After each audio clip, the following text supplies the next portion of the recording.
Diante de tanta loucura, histeria, gritaria, esquisitices e os assemelhados que a gente vê por aí, no meio da chamada Gospelândia, a minha recomendação hoje para você é: coloque os seus pés no chão, no solo sagrado do Evangelho e caminha nele. Não faça parte de nada que não seja Evangelho, ainda que tenha o nome de Evangelho. Ainda que a igreja, a denominação, tenha um nome atrativo, tenha um nome que remete à Bíblia, a Cristo, à graça, ainda que tenha um jargão para fins de fixação mesmo. Quem estudou um pouquinho de merchan aprende essas coisas. Então, há frases, há clichês, há sentenças que são assim para fixação da mente. Então, tome muito cuidado para você não achar que aquilo é evangelho, porque arroga o nome de evangelho. Já os antigos diziam: nem tudo que reluz é ouro. Pode parecer ouro, mas não é. Reluz, brilha, tem a cor, tem a forma, mas não é.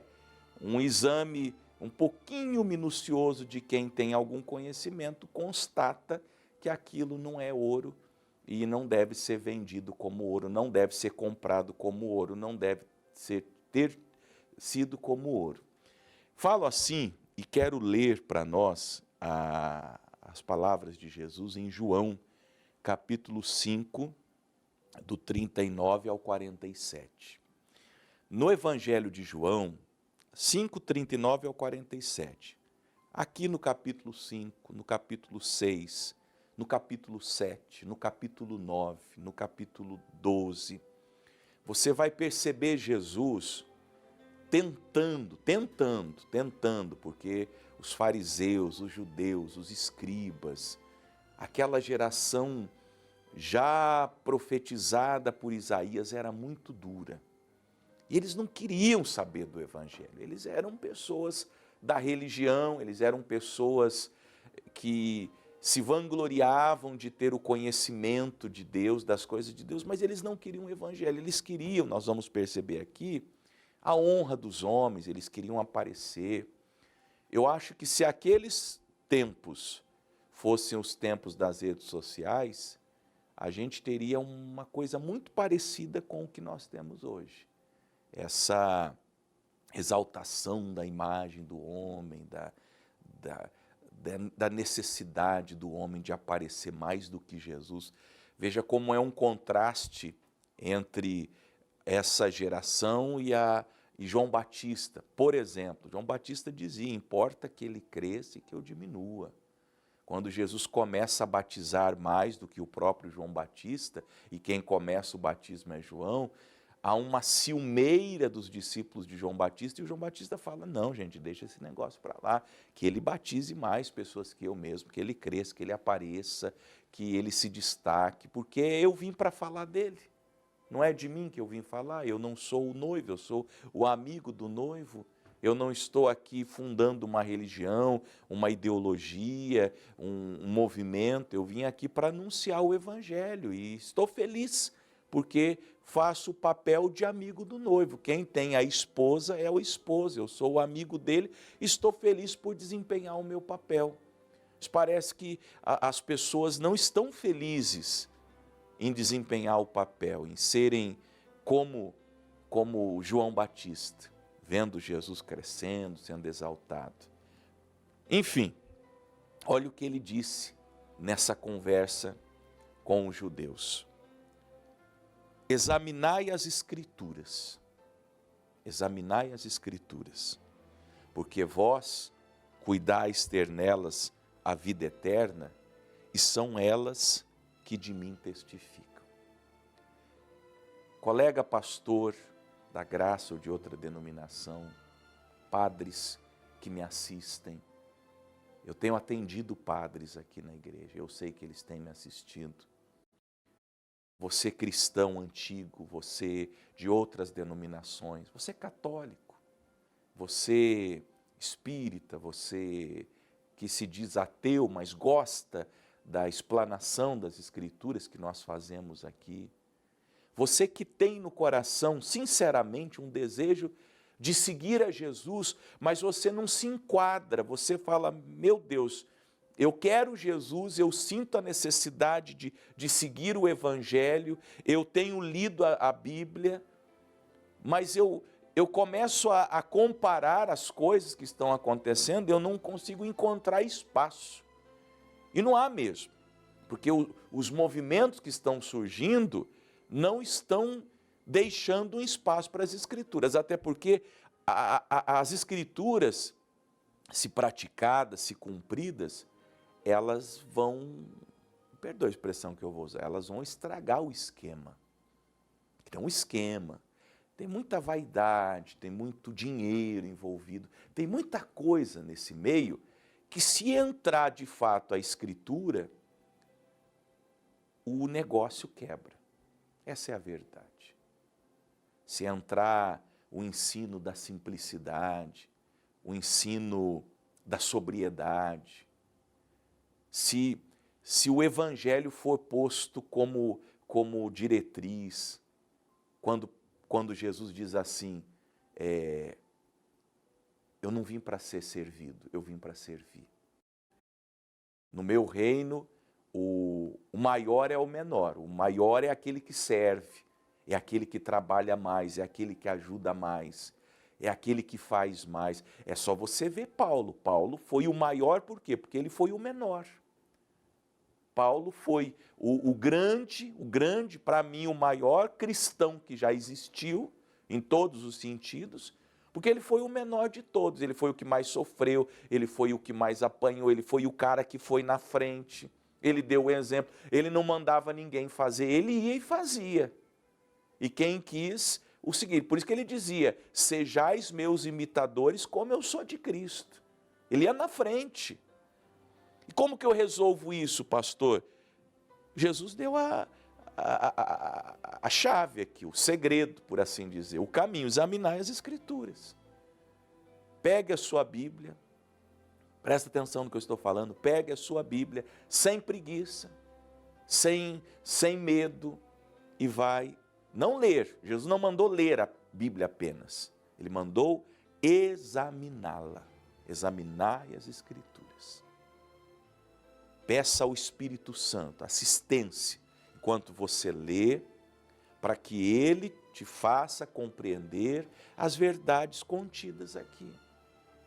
Examinai as Escrituras. Por quê? Porque vós cuidais ter nelas a vida eterna. Bom, vocês julgam, nós julgamos, nós os que cremos, que a vida eterna, as palavras de vida eterna estão aqui.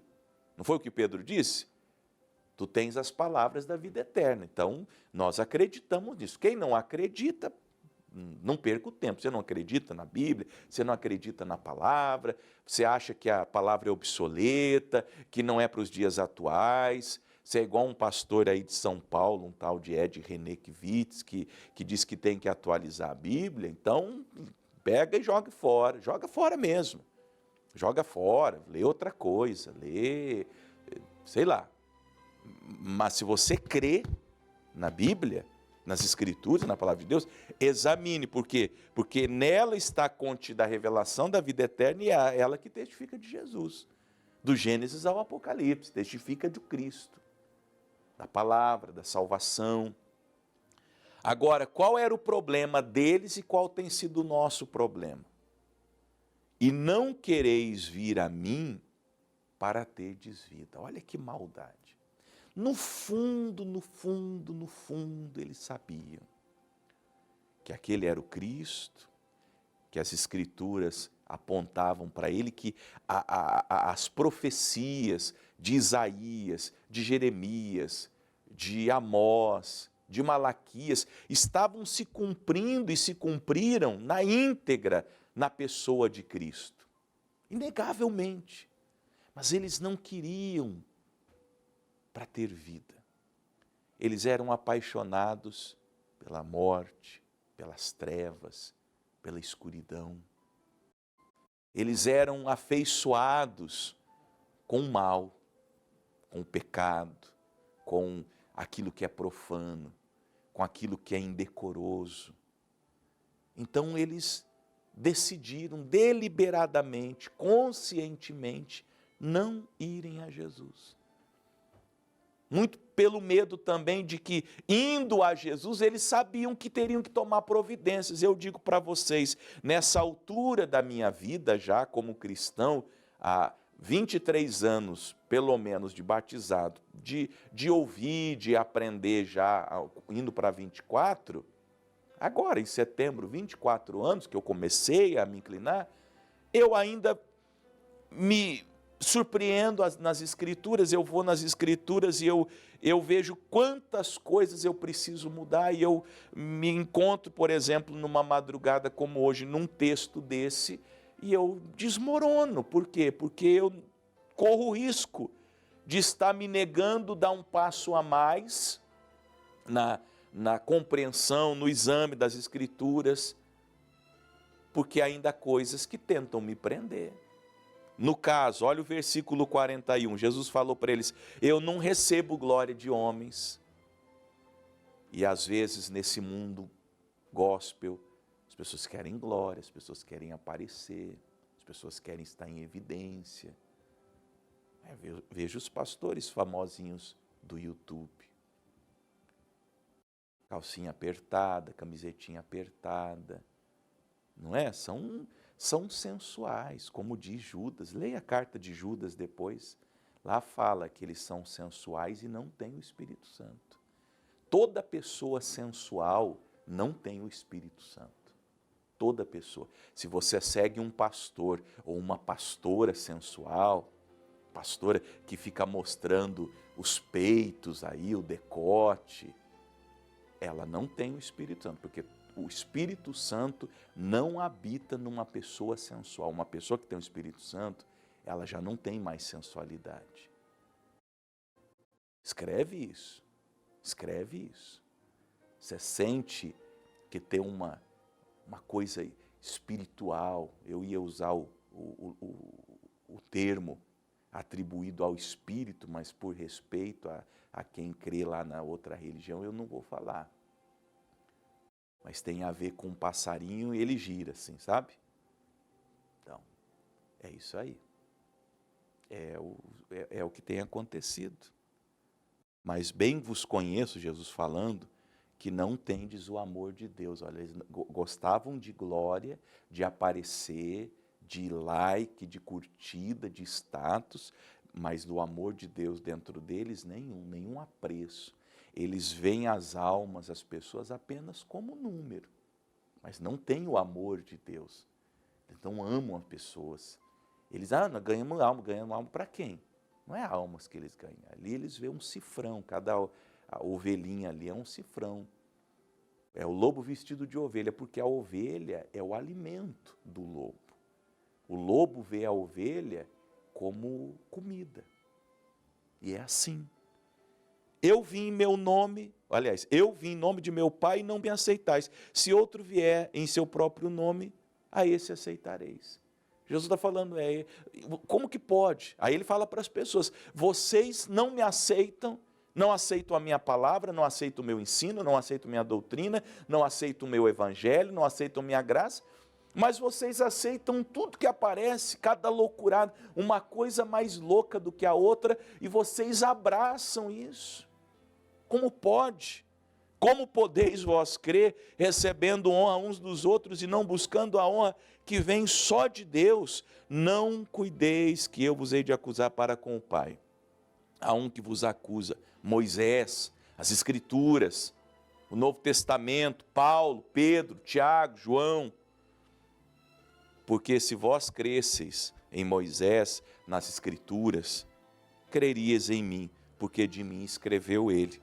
Mas se não credes nos seus escritos, como crereis nas minhas palavras? Quero só dizer isso para vocês, meus irmãos, irmãs, amigos, amigas. Examinem as Escrituras. Coloquem os pés de vocês no chão do Evangelho e caminhem nesse chão. Porque esse é o único caminho que vai te conduzir ao céu. Se você estiver em qualquer outro caminho que não seja o Evangelho, você vai cair no abismo. Se você colocar os seus pés no chão do Evangelho, você vai chegar no céu. E não brinque com isso. Não brinque, não faça concessões com isso. Examine as Escrituras. Você vai ter entendimento para saber o que é certo e o que é errado. E quando você discernir o que é certo, vai no certo. Porque o errado, às vezes, parece que dá certo, mas não dá certo. O que dá certo é o certo. O que te conduz ao céu é o caminho do Evangelho. Amém?